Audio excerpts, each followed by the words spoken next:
Hi, everyone. Thank you all for joining the session today. We are excited to have another in our series of Citrix Troubleshooting Masterclasses. Today, we're going to be focusing on automating Citrix Health Checks. This is our last masterclass for the year. This series has actually proven wildly popular. So thank you to everyone who has attended, who is attending today. We've had over 4,000 attendees over the course of the year. We've had several Citrix experts, Esther Bartel, George Spears, Chris Tweest, McHill Horace, Chris Davis, Thomas Poppelgard. So thank you to them as well for participating in our master classes and providing insights to all of you. And we're going to be kicking off the new year and the masterclass series for 2025 with Esther Bartel. We're going to be covering what's new with Goliath, and there is a lot that is new with Goliath. But we're especially going to be digging into our new AVD monitoring, which is something we are really excited to debut. So you definitely don't want to miss that. For today, we are excited that George Spears could join us again as a special guest. In fact, George has actually been integral in the design and development of the Citrix Health Check module, which is, going to be prove insightful for everyone on this session today. But while we're walking you through the demo and how it works, George is going to be able to provide, again, some insights from both a technology perspective as well as from the perspective of a consultant who actually performs these health checks for clients themselves. So George, thanks again for your time in joining today. And then, of course, you have myself, Kiri Pence. I lead product marketing here, and Avi Lip, who is a senior engineer at Citrix. So we're excited to dig in. A couple more housekeeping things. If at any point you have any questions, please type those into the question tab in your GoToWebinar toolbar. We will try to get to as many, if not all, of those questions throughout the course of the webinar today. We do have some handouts for you, some guides, one pager on the automated health checks, all in the handout section. So again, you can access those in the GoToWebinar toolbar as well. As far as what we're going to be covering for this session, we're going to kick off with a quick poll. Won't take very long, just kind of get a pulse of where everybody's at on the topic. And then we're going to jump into what it means when we talk about automating Citrix Health Checks. So we'll look at the different challenges and how we resolve those challenges. And then we'll go into a demo where we'll show it live as well, so you'll get to see what the process is to get sort of that immediate, front and center health check that gives you the status of where your environment is at, but then what it looks like on an ongoing basis as well, so it doesn't have to be a one-time event for you. And then we've got plenty of time reserved at the end to take some Q&A. All right, let me go ahead and launch this poll. Just a moment.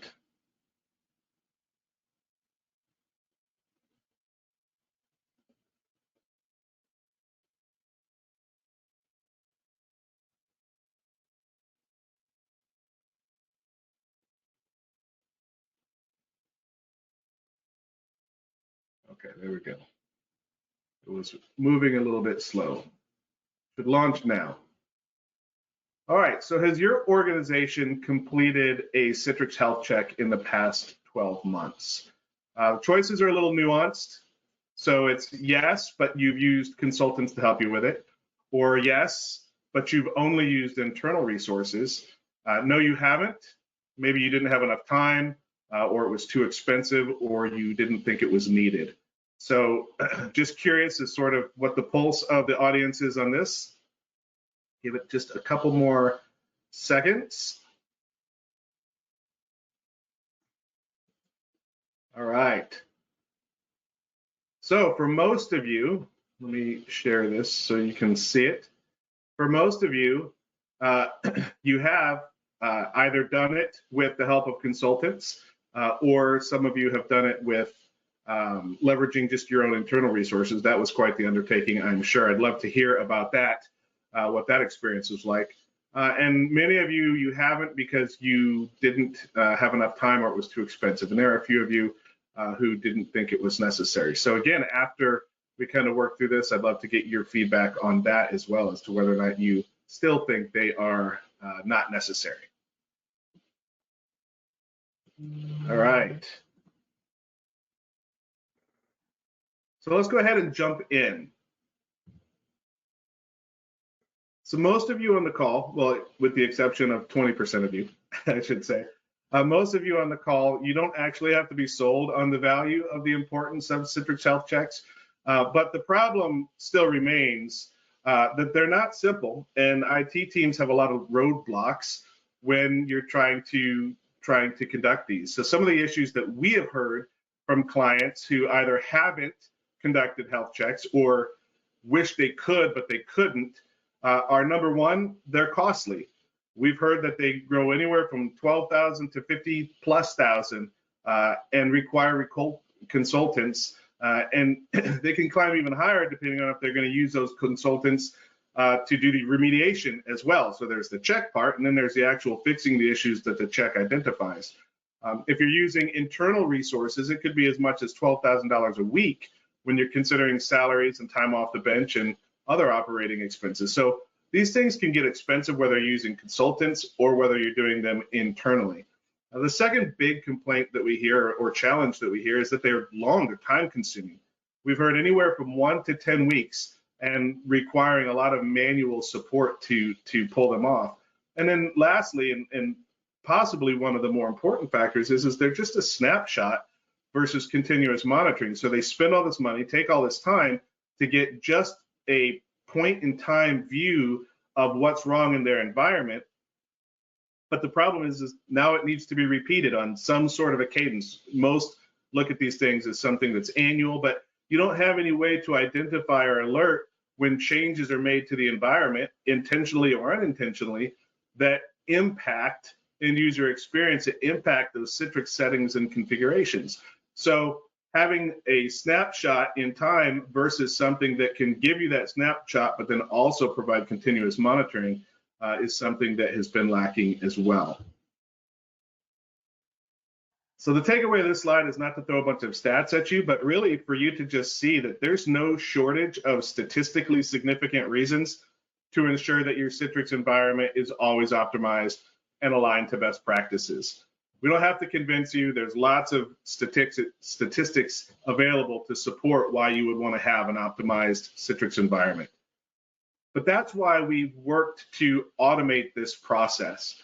And we want to provide both that immediate health check, that snapshot, to give you sort of the health of the environment and let you know what areas need to be remediated, but then also to provide the ongoing checks. So in the immediate, you're still going to get that snapshot to understand the state of the environment, complete with automated and configuration and settings checks, reporting that on settings that fall outside of best practice thresholds, and then resolution guidance to remediate, to realign the settings and configurations with best practices. But rather than just keeping it at that snapshot, which is sort of what the traditional health check would do, and also is going to require it to be repeated, you're going to get ongoing checks. So automated configuration and setting checks that continuously check.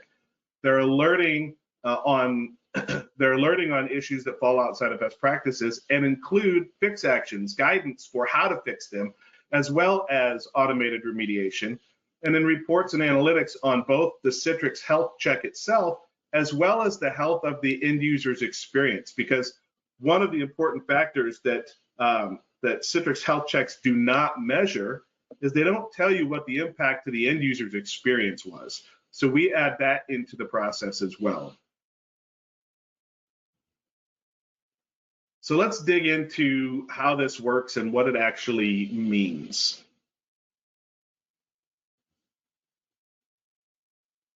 The way automated health checks work starts with the deployment. So you'll be deploying pre-configured health checks into your Citrix environment, and you can think of all of the pre-configured checks as basically looking for future problems, future troubleshooting tickets that are a result of some sort of misconfiguration that never have to come to fruition, because you're going to catch those things before they become a problem that impacts end users. An example might be notification bloat in Citrix VDAs. This could manifest itself as slow logons for end users.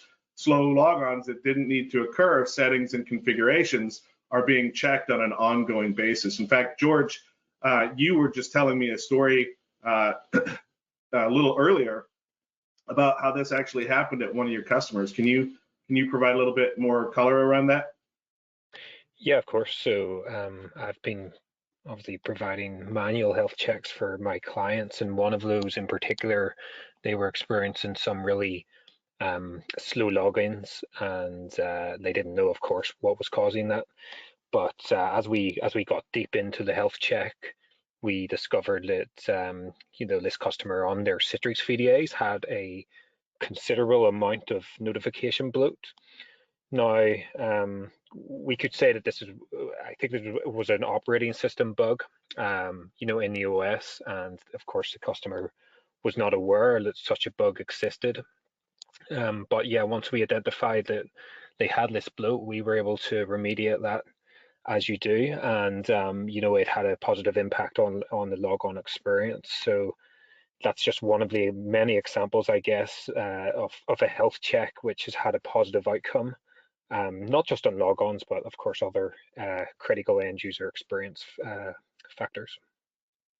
Yeah, and that the crazy thing is how many times, and we don't necessarily know offhand because nobody's really capturing data in this way, but how many times are we putting out fires that were a result of something that was just a misconfiguration or settings issue that could have been avoided altogether? Now, sometimes there are issues that have to be troubleshot, I don't know what the past tense of that is, that have to be handled that aren't a result of a misconfiguration or setting check. And, it would be great to have more time to deal with those sort of one-offs rather than having, a steady supply of support tickets coming in. I think the stat is actually 30% of support tickets are a result of a misconfiguration or settings. So that's 30% of the tickets that you simply don't need to have at all if you've got health checks in place to identify those issues.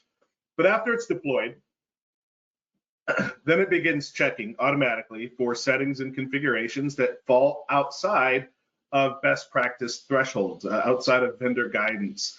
And this is not just, like I said earlier, a one and done check. This is something that can be done continuously.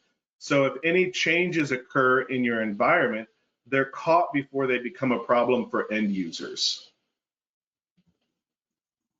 Once it checks, of course, it identifies areas for remediation. So you're going to get an alert. And it's going to, again, be alerting you on areas that fall outside of vendor guidance, outside of best practice thresholds. And so using that same example of the Citrix VDA, or this example here, a Citrix VDA high performance power plan check, what this does is it's ensuring smooth end user experience in high performance environments. And if this is misconfigured, end user experience could be impacted. And this is a great way or a great example of something that would be typically hard to find if you're trying to troubleshoot a poor end user experience that was tied to this misconfiguration. This would be really hard to find, but it's something that's actually easy to fix if you know that that's what's wrong. It's also an example of something that often leads to a lot of wasted time searching for root cause of issues that in the end, again, were just a result of a simple misconfiguration or settings issue. That's the whole point. We're trying to avoid wasted time for you all and give you, the opportunity to have an optimized Citrix environment more than just once a year, but on an ongoing basis without all of the manual effort that is tied to having to do that. But again, we're not just alerting. The alerts come with resolution guidance.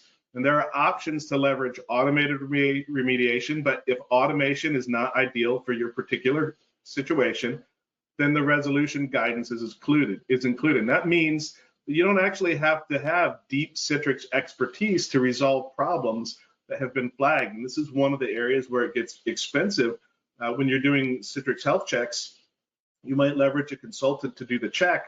They show you all the areas, they give you a report that tells you all the areas that need to be remediated, but you don't have the instructions on how to actually do it, which causes you to then what? Have to go back to that consultant and pay for consulting services to go in and do the remediation for you. So we give you the options so that you don't have to do that. You have all of the information you need to handle the remediation in-house if you choose to. Now, if it still makes more sense for you to leverage consultants, that's fine, but you don't have to do that. And again, when we talk about guided remediation versus automation, I know for a lot of organizations, if you just say CrowdStrike, that strikes fear in people, and automation all of a sudden has some drawbacks. So a lot of organizations don't want to necessarily leverage automation for all of their remediation tasks. So that's why we give you options, so that you have the ability for critical services to have automated remediation.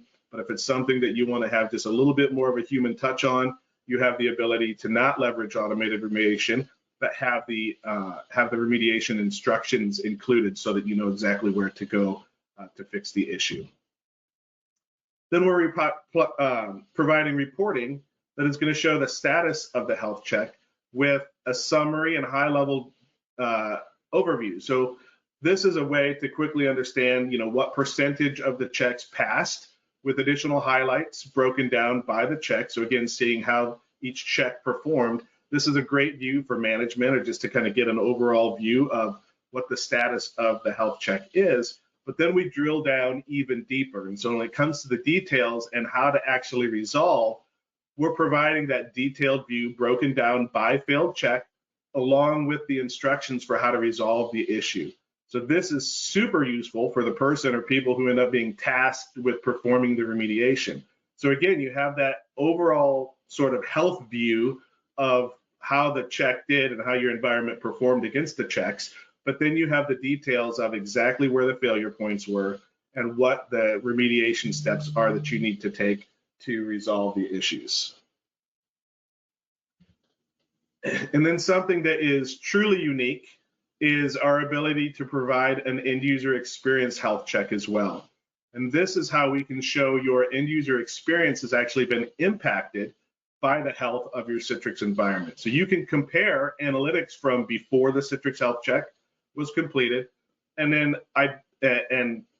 any issues that were identified and resolved with the end user experience after you completed all the remediation. So this is great for not just getting an understanding of how your end user experience looks and the impacts of the health checks, but also proving the success of completing the health check.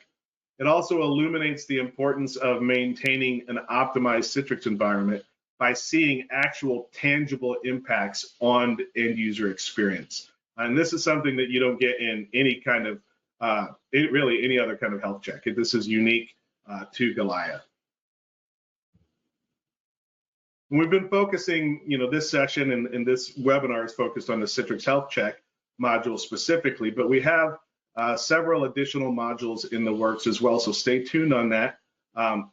And love to hear your feedback. You can drop in the chat in the Q&A as well, but love to hear your feedback on any other modules that would be important to you as well. But we've got a Teams module in the works, NetScaler, FS Logic. If you're in the healthcare space, we'll have an Epic Hyperdrive module as well. So we're excited about the development of these health check modules. All right, that's enough for me. You guys actually want to see what's going on in the technology, so I'm going to pass it over to Avi.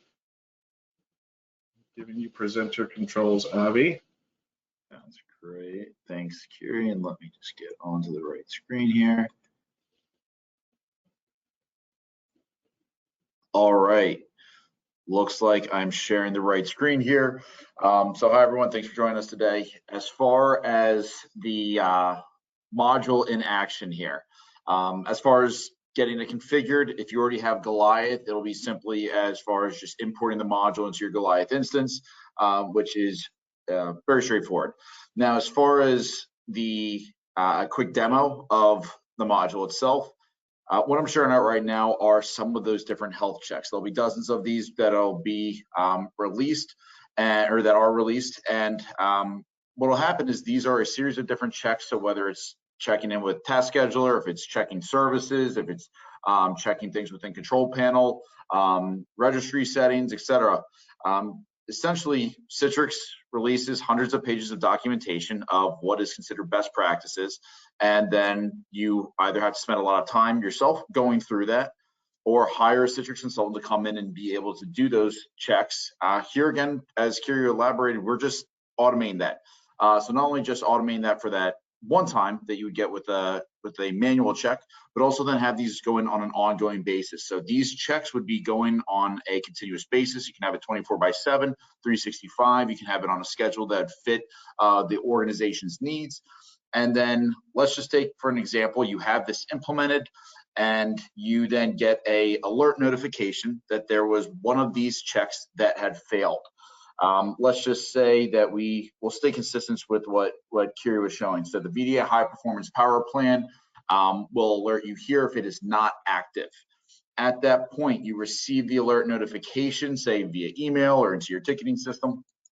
And what will be included is not only that in this particular scenario that this was not active, but it'll also include notes on what that is telling you, and then also recommended steps on how to resolve this. So something that I've found very, I would say, powerful about these health checks is where they're finding areas that are sometimes difficult to discover on your own. I mean, this could be something buried within the settings, something, a particular service, something within task schedule that's not something that you would immediately always take a look at. So we not only then identify it for you, but then it's oftentimes very easy to then solve some of these issues. So just as an example, the alert, that notification that you get would come with steps on how to be able to resolve. In this particular scenario, it's 3 steps: open control panel, selecting power options, and then select the high performance plan to make sure that it's active. So very straightforward. Again, this will come with the instructions on how to resolve, so you're not having to spend hours trying to interpret the analysis that was initially done, say, by a consultant to be able to resolve. Now, what else is nice is some of these health check items may be ones that you may not be familiar with, or some of your colleagues may not be entirely familiar with. A lot of these are items that aren't, I would say, always looked at by a Citrix team. But within Goliath, there is an AI assistant bot. So let's say that you had a question on what one of these checks was actually looking for. Let's say, again, with the high performance plan, I can just ask, what is the high performance plan, performance power plan. Ask it a question. I'll expand this out. It'll then be able to give you some details on what exactly that is and what it's looking for. So now the main goal of these checks is to have the Citrix environment perform as optimally as possible. So getting ahead of these issues before users were to have complaints. But let's say, for example, that there was, say you're new to Goliath. You just recently deployed the technology, and you then had a user or a number of users that were having poor experience. At this point, you then want to understand, what was causing those users to have the poor performance. So users are complaining, you implement Goliath to be able to find out what the issue is. You take a look at the user session. I'll just click into a user session here. And let's say that the VDA high power plan performance wasn't actually set to be active. And with that particular condition, again, this is going to be looking at and maximizing the performance level. So just as far as some details on what this is looking at is, when this plan is selected, the system is configured to run at maximum performance levels, which can be particularly beneficial for tasks that require significant processing power. Now, let's take an example where this particular user, when they were having these issues, high latency right now, as far as what I'm showing here, I'm seeing that there's a correlation with high CPU usage that was occurring on the machine at that particular time. What's great about Goliath is that you have the ability to retain the data historically. By default, we'll be keeping data for 30 days. You can keep it longer if you'd like. So in this particular type of a scenario, let's imagine that we observe this user is having these issues. It correlates with high CPU usage, and let's say that that's happened across the environment.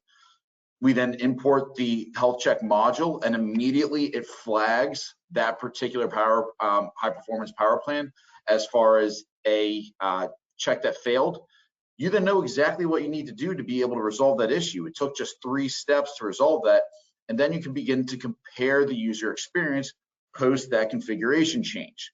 So just as an example, and Kiri was just sharing this particular slide a moment ago, let's imagine before you run the health check, you're able to see that there's over 2,000 users that were negatively impacted based off particular metrics. So whether it was high latency, if it was low connectivity speed, but you then run the health check, say there were some failures that you're able to resolve, you then can run the after report and be able to see, wow, we made those few configuration changes.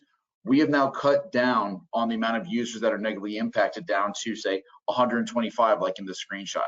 So it's something that is designed to be very proactive and making sure that the Citrix environment is configured for optimal performance, alert you to that on an ongoing basis in case there were any changes that happened that could result in user experience issues. And then also in the form of reports, being able to let you see, okay, if everything's going well, you're not having complaints, that's awesome.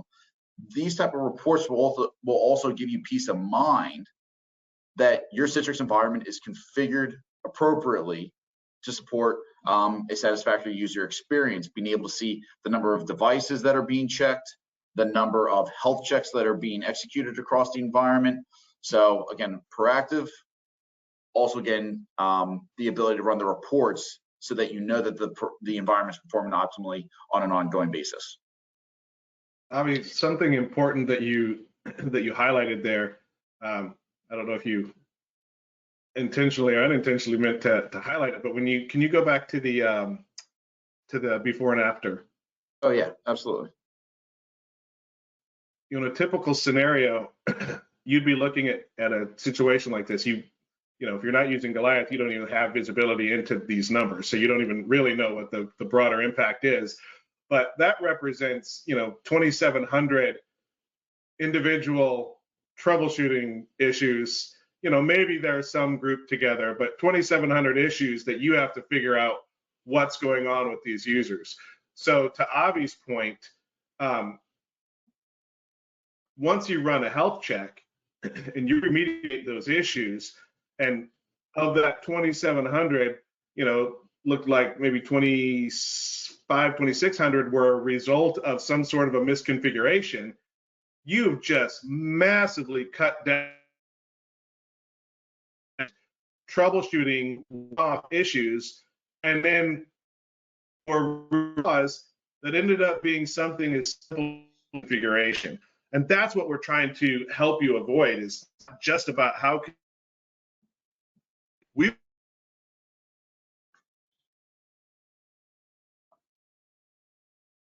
to help you avoid having to troubleshoot at all, so that when you do have issues come up, those issues are real issues that have to be looked into. And you know, we provide the telemetry across all of the different IT elements to help you get to root cause of those issues as well.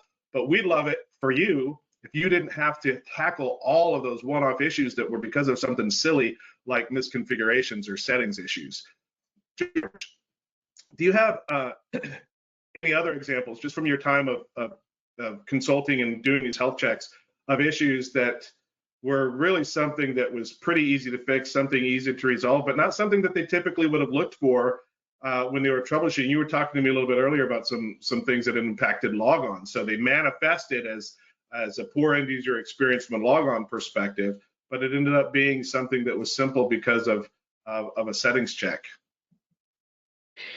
Yeah, and there was also another similar issue for, I think it was a Windows Server 2019, where in a multi-session environment, as you logged in, you know, you would get a couple firewall rules created onto your profile, but they would never clear when you logged off. So you could imagine over time, you know, that would quite quickly build up, and again, that also impacted on not just login performance, but general session performance.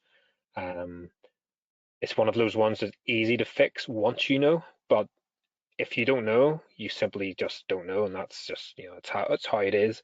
And trying to keep up with these little quirks and you know, very niche issues relating to maybe an operating system or a specific application, it's just very difficult for someone to always keep on top of this. But yeah, that's one example. Another would be, I guess, outdated software. It's very easy to overlook your software versioning, whether it be your Citrix versioning or your hypervisor, because everyone's so busy doing their normal day-to-day job, and they have so much to manage. You mentioned, Kerry, firefighting, that's typical, and also lack of Citrix experts, right? So there's a whole raft of reasons, why it's super difficult to maintain an environment when it comes to patch and version levels. But again, it's such an easy thing to miss, which can have some detrimental impact to your environment, whether it be performance or compatibility, because old software no longer wants to work with perhaps other new components that have been upgraded in the environment. And then of course you have the security aspect as well, right? Because if a software version becomes outdated, the vendor stops releasing security patches. So that's a whole new level of additional risk that nobody wants. Yeah, it's like we said at the beginning. Most everybody on this call, they don't have to be convinced of the value of the Citrix Health Checks, but there are just some challenges, some blockers that make it difficult to do, whether it's cost, time, whatever the case is. I'm gonna grab the control back, Avi, if you don't mind. Oh, go ahead.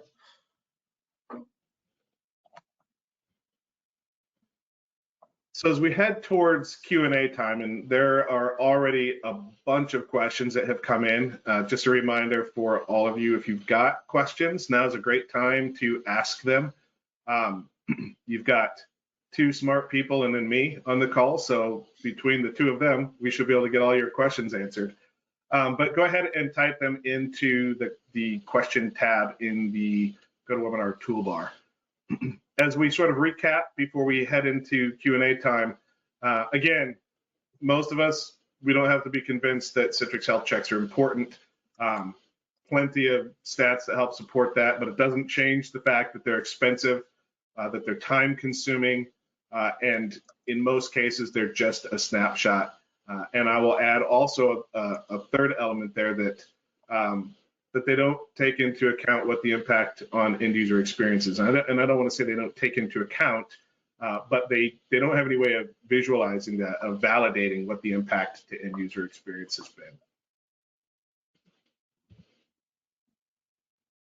We are here to help. Like I said, one of the things that we want to do is help you stop wasting time troubleshooting issues that you shouldn't have to spend time troubleshooting to begin with. So we're going to help overcome some of the challenges that many of you have faced in doing health checks. We've got an introductory offer for you so that you don't have to miss out. As you can see, our health check module lists for $12,500, and that is something then that you'll have in your environment that you can run not just that snapshot, but you can run multiple times on a continuous basis, whatever cadence makes most sense for you. It's not a one and done. You can continuously run your health checks throughout the year. But we have an introductory offer of $8,500. But since we're at the end of the year and we know that nobody's going to be, purchasing and deploying, anything new in the next couple of weeks, all we ask in order to lock in the $8,500 price is that you set a meeting with us to discuss it before we get to the end of the year. So if you'll set time, if you'll commit to spend some time with us and let us take you through it, do a full-on proper demo of it, and let you ask whatever personalized questions you have. If you'll do that before the end of the year, we'll lock in the $8,500 price throughout 2025 so that you've got time to kind of work out what it looks like from a purchasing perspective. With this offer, we're also including deployment support and post-check analysis as well. So that's, in some respects, consulting services. We're going to help make sure it gets deployed in your environment and that you're comfortable with the way that it's checking. And we're going to help you do the post-check analysis as well. So you're going to want to jump on this again because the end of the year is fast approaching. And like I said, all we're asking of you to lock in the price is simply just set a meeting with us before the end of the year so that we can sit down and have a proper conversation about it. And you can either click on the link in the chat. Claudia's been dropping some links in the chat for trials and demos, so you can click on any of those links and raise your hand. Or if you don't have time to do that, simply just type call in the chat or in the Q&A box, and we're happy to follow up with you on that. All right, Q&A time. Lots of questions have already come in. All right, let's see here. Just expand the box so I can read them a little bit better. Just a moment, guys.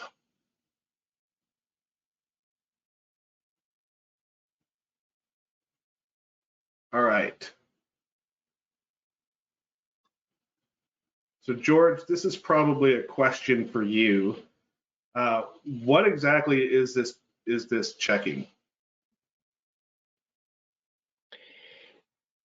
So it can be things, and sort of, Kerry, you did touch on it slightly in one of the previous slides. We're checking for typical best practice recommendations, whether it be from Citrix or other vendors such as Microsoft, because in any Citrix environment, there's other vendors such as Microsoft that are heavily involved in delivering the overall solution. So if any of those vendors have certain recommendations, best practices, etc., on how to configure either the software components or the underlying operating system components, then that's essentially what we want the health check modules to be looking at. So for example, if Citrix are saying, hey, you don't need this Windows service running on a non-persistent desktop, then of course that is a check what we will be looking for, and we will alert you if you have that service running.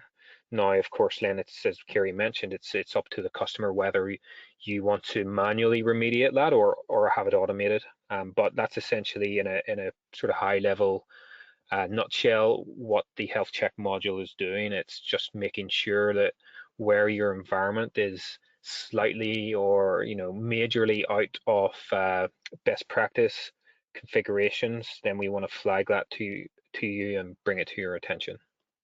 So things like delivery controllers, license server, storefront, cloud connectors. Yeah, so in terms of what we check, it's going to be mostly on the Citrix VDA, and that's just how it is with Citrix environments. The user interacts with the VDA 95% or 99% of their time. That's where their apps are running, that's where their profile and data is stored. And of course, that's the most sensitive piece of the Citrix infrastructure. If the VDA is underperforming, if it's got some sort of issues, then it's most likely that the user will experience add-on issues or knock-on issues. So that's where most of the checking is concentrated on. But of course, also we can't ignore things like storefront servers, delivery controllers. If you're not using on-premises CVAD, then if you're Citrix Cloud, also we can check things on the cloud connectors and fast servers, etc. as well. Well, look at you tackling multiple questions at once. Citrix Cloud was another question that came in. Oh yeah. Avi, this one is for you. How long does this take to deploy? This is probably nuanced because you've got to consider someone who is an existing Goliath customer today and someone who's maybe not using Goliath. Yeah, if it's someone who is already using Goliath, we're talking about minutes. If it's a brand new configuration as far as the configuration of the application itself and then importing the module, we'd have everything up and running typically in under 2 hours. And what are the follow-on question here? What are the compute and storage requirements when adding the health check module? So I'm guessing this is coming from an existing customer since we're talking about adding the module. As far as the additional resources, there's really not any additional resources that would be required other than beyond just the standard Goliath agent resource utilization that would happen on the VDA. So already incredibly lightweight intelligent agent, and then there shouldn't be really that much at all additional resources required or used when running the health checks as well. Okay. Are there any limitations to the size of the Citrix environment? No, there's not. Okay, so doesn't matter if they're a small environment or massive environment, Health Check will work on both. Okay. Yes.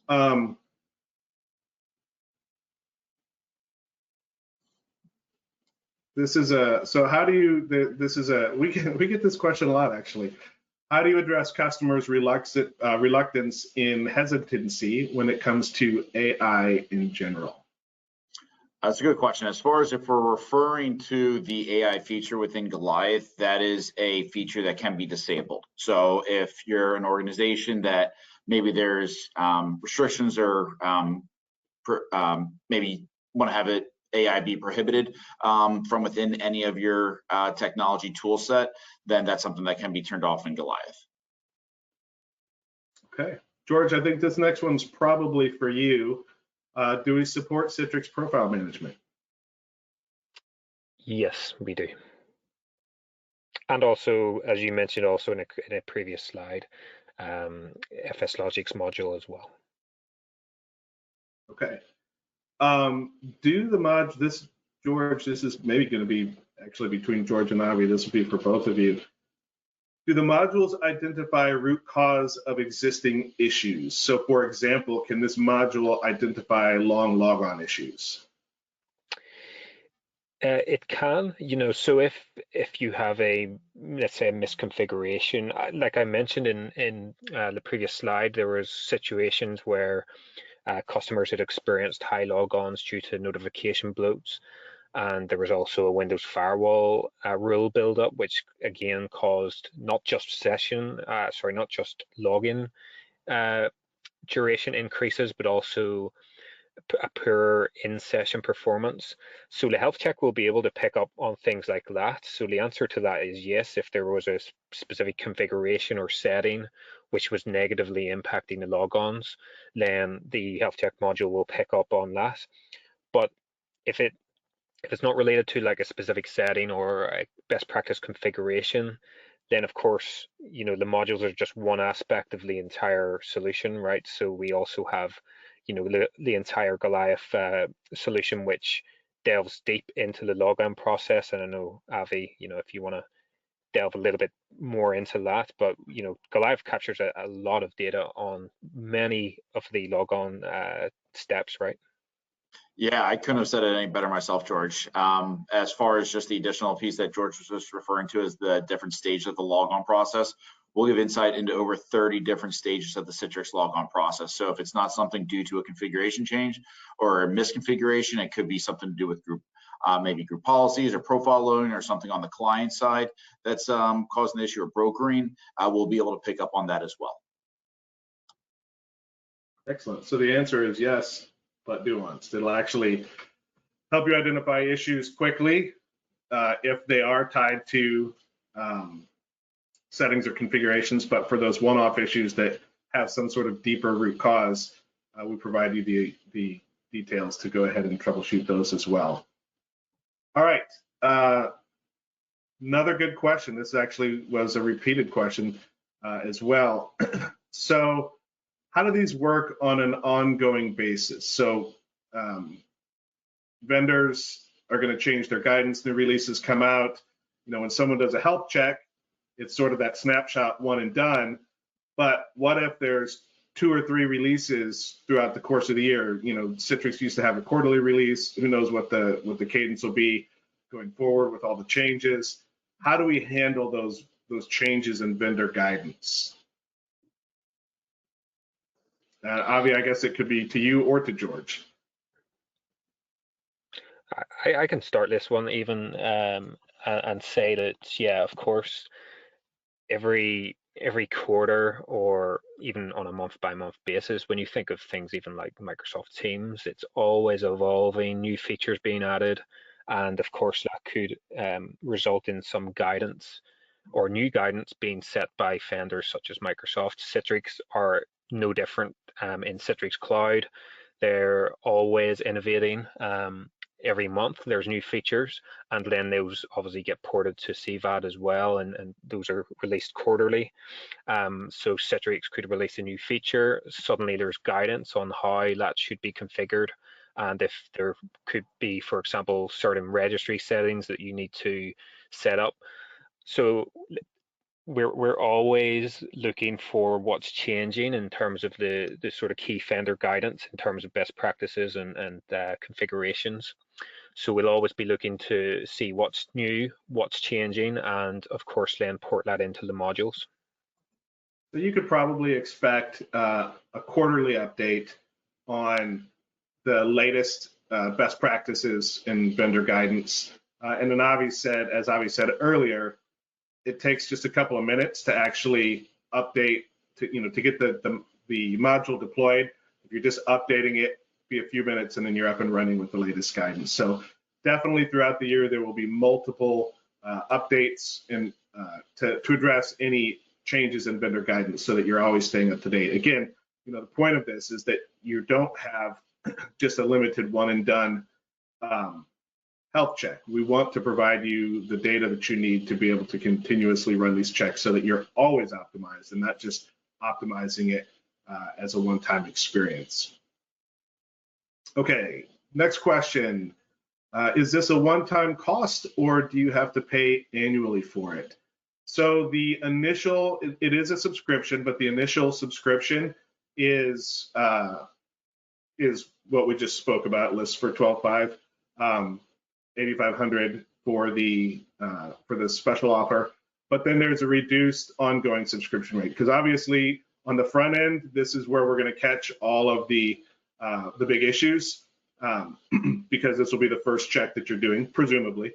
To maintain those updates going into year 2, to maintain the updates going into year 3, then there will be a subscription fee that goes along with that that'll be reduced from the initial upfront cost. So the short answer is yes, but it's not that same price repeated year over year. It'll be reduced. But again, we're maintaining those updated checks quarterly throughout the year, going into subsequent years. All right, couple more questions here. We're getting tight on time. Are consulting services needed to fix issues? This is one that we kind of answered in the slides. The short answer is no, they're not needed. That is why we're providing the remediation guidance in the alerts and in the reporting so that you have the steps that you need to go fix them.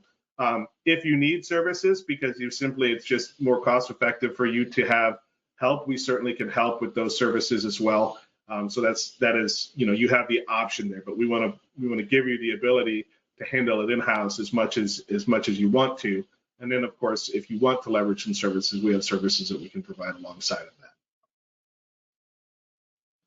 All right. There were several questions around the changes in vendor guidance, so that's good. I think we have covered everything. Kind of going down the list and making sure I didn't miss anything. All right. I think we can kind of round this thing out now. So right after the session, as soon as you exit, you're going to get a post-webinar survey. I think there's 5 questions.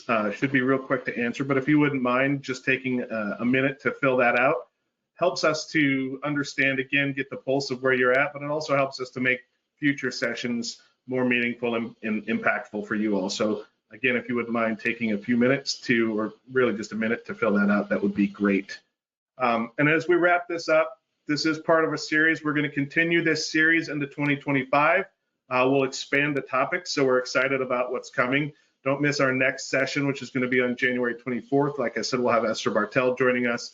We're going to look at all the things that are new within Goliath, including we're really excited about our AVD monitoring.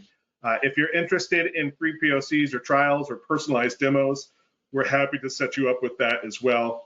If you're in consulting, we have consulting licenses, so feel free to reach out to us and we're happy to talk about whatever your needs are. And then if you're not already a member of the world of EUC, I encourage everyone to be a member of that community. It's a really cool community. pulls in people from all of the different EUC technologies. So it's not just focused on one technology, and it's really where all of the experts, like all of the knowledge base, is hanging out there in the world of EUC. So I encourage you to take some time and become a member of that as well. All right, with that, George, thank you so much again for joining us. Really appreciate your time today. Avi, great job as always. Thank you for being the intelligent person on the call from Goliath. Appreciate that, and giving everybody a tour of how the module works. And for anyone who'd like to contact us or like us to reach out, we're happy to have conversations on a personalized basis to understand what your specific needs are. So thank you all for attending, and we will see you next year on our next session. Thanks, everyone. Thanks all. Thanks all.